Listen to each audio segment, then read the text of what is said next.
इस तरह से जनता, गरीब जनता, सामान्य जनता को अपने पास करते थे, अपने गले से लगा रहे थे और उनके दुख दर्द का थोड़ा बोझा चंद लम्हों के लिए तो भी हल्का कर रहे थे।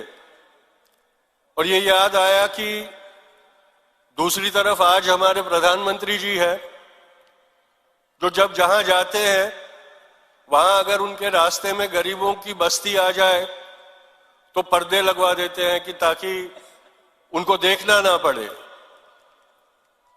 ये जो फर्क है वो जनता के नेता और एक राजनीतिक नेता के बीच में होता है। ये हमने याद रखना बहुत जरूरी है, क्योंकि इस देश की, इस भूमि की परंपरा है कि जो जनता का हमदर्द बन के निकला है वही इस देश का सही में नेता बना है।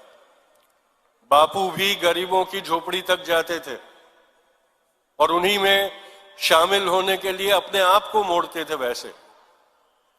और आज कई सालों के बाद वो देखने को मिल रहा है वापस।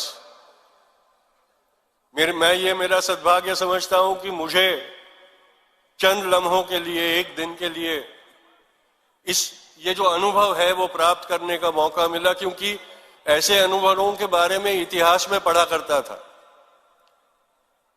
पर ये मेरी जिंदगी में कभी मुमकिन होगा ये सोचा नहीं था।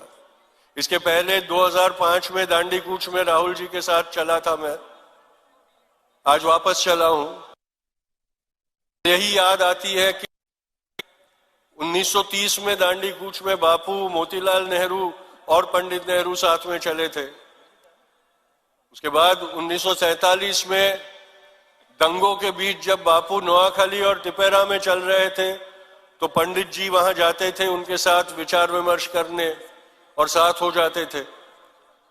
उसके बाद 2005 में, जैसे मैंने कहा, राहुल जी और सोनिया मैडम दोनों उस दांडी कूच की 75वीं सालगिरह पे साथ में आए थे। तो वो परंपरा को आज आगे चलाते हुए मैं मेरा ये कर्तव्य समझता हूं और सद्भाग्य समझता हूं कि मुझे ये मौका मिला।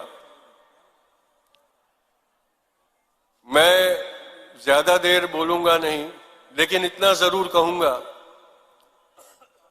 कि जो लोग ये कह रहे हैं कि जो टूटा नहीं है उसको जोड़ने के लिए क्यों आए हो, उनको ये जवाब देना जरूरी है कि जब कुछ टूट जाए उस तक इंतजार करने वाले जो होते हैं उनकी दिल में ये इच्छा होती है कि वो टूट जाए और इसलिए इंतजार करते बैठे रहते हैं।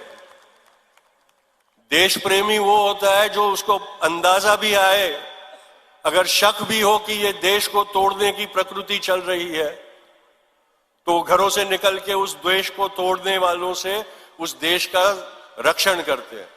और ये जरूरी है। देश टूटने के बाद टुकड़ों को जमा करने के लिए जाने वाले देश प्रेमी नहीं होते। इसीलिए इस भारत जोड़ो यात्रा का महत्व है कि वो टूटे नहीं, इसलिए एक जनसैलाब पैदा कर रहे हैं। मी आपल्या सर्वांचा फारच आभारी आहे आणि